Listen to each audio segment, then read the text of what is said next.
माजी जिल्हा प्रमुख दत्ता गायकवाड यांना फोन केला आणि पक्षविरोधी कारवाई केल्यामुळे हकालपट्टी केल्याचं सांगण्यात आलंय। आणि स्वतः सुधाकर बडगुजर आपल्या सोबत आहेत। सुधाकर जी, हा निर्णय तर आपल्याला कळला असेलच, कशा प्रकारे आपल्याला हा निर्णय कळला की माध्यमातूनच आपल्याला तो कळवण्यात आलाय आणि आपली पहिली प्रतिक्रिया या निर्णयावर? पक्षात नाराजी व्यक्त करणं हा काही गुन्हा नाही। हो, आणि पक्षाने जी केलेली कारवाई आहे त्यावेळेस योग्य वेळीच मी उत्तर देईन। काय नेमकं तुम्हाला सांगण्यात आलंय? पक्षाकडून तुम्हाला काय नेमकं सांगण्यात आलंय या सगळ्या प्रकाराबद्दल? मला माझ्याशी कुठली चर्चा झालेली नाही। बरं, मी आज आउट ऑफ आहे, मी नाशिक शहराच्या बाहेर आहे। हो आज पक्षाने प्रेस ठेवली होती, प्रेसला मी गेलो नाही। हो, मी बाहेर असल्यामुळे माझा नियोजित दौरा होता आणि ते पक्षाच्या जिल्हाध्यक्षांनी त्यांना कळवलेला होता।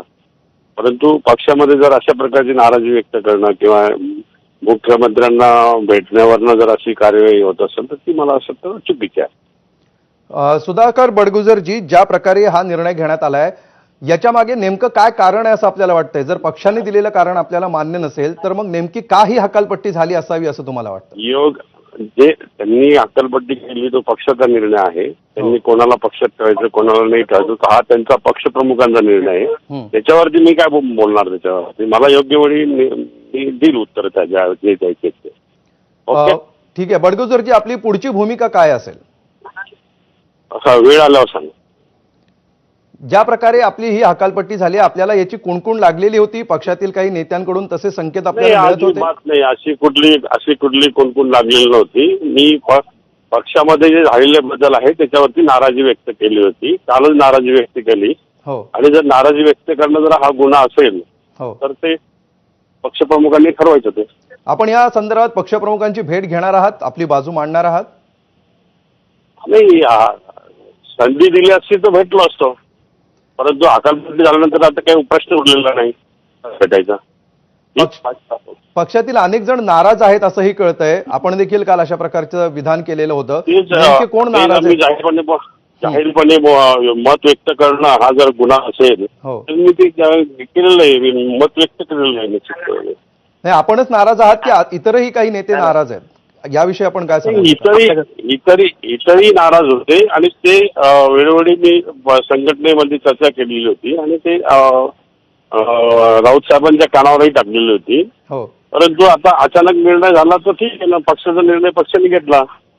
नाही, यावेळी जे नाराज नेते होते असं तुम्ही म्हणताय, ते कोण होते? आपल्या व्यतिरिक्त कोण? नाव मी कशाला एक्सपोज करत बसू? त्यांना परत त्यांच्यावरती काय त्याच्यावर कशाला मी हे करत बसू? त्याच्यावर माझं संभाषण करून मी कसं आहे करत संभाषण? ही जी हकालपट्टीची प्रक्रिया झालेली आहे ही लोकशाही प्रक्रियेला किंवा ज्या प्रकारे हा निर्णय घेतला ती सगळी प्रोसेस फॉलो झाली असं तुम्हाला वाटतंय? हा एकतर्फी झालेला निर्णय आहे। बरं, एकतर्फी झालेला निर्णय आहे। जे आक्षेप तुमच्यावर घेतले जात आहेत, अगदी व्हिडिओ क्लिप असेल किंवा तुमच्यावरचे आरोप असतील, अनेक दिवसांपासून हे होत आहे, या आधी सुद्धा पक्ष ही कारवाई करू शकला असता, आत्ताच ती का केली जाते असं तुम्हाला वाटतं? न्यायालय सुद्धा दोघं बाजू ऐकून निर्णय देते, एकतर्फी एक बाजू ऐकून निर्णय देते, ही एकतर्फी झालेली कारवाई। काल आपली जी फडणवीसांसोबत भेट झाली, मुख्यमंत्र्यांसोबत भेट झाली, त्यावेळी आपली नेमकी काय चर्चा झाली आणि या सगळ्या कारवाईचा अंदाज तेव्हाच तुम्हाला आला होता?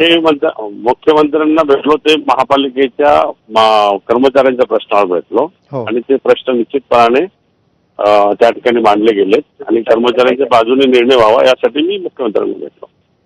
याच्यात आपल्याला आता इतर कुठल्या पक्षाकडून काही ऑफर वगैरे देण्यात आलेली आहे? तशी काही प्राथमिक बोलणी आपली झालेली आहे? सध्या तर मी फॅमिली प्रोग्राम मध्ये आहे, दौऱ्यावर आहे, मी बाहेर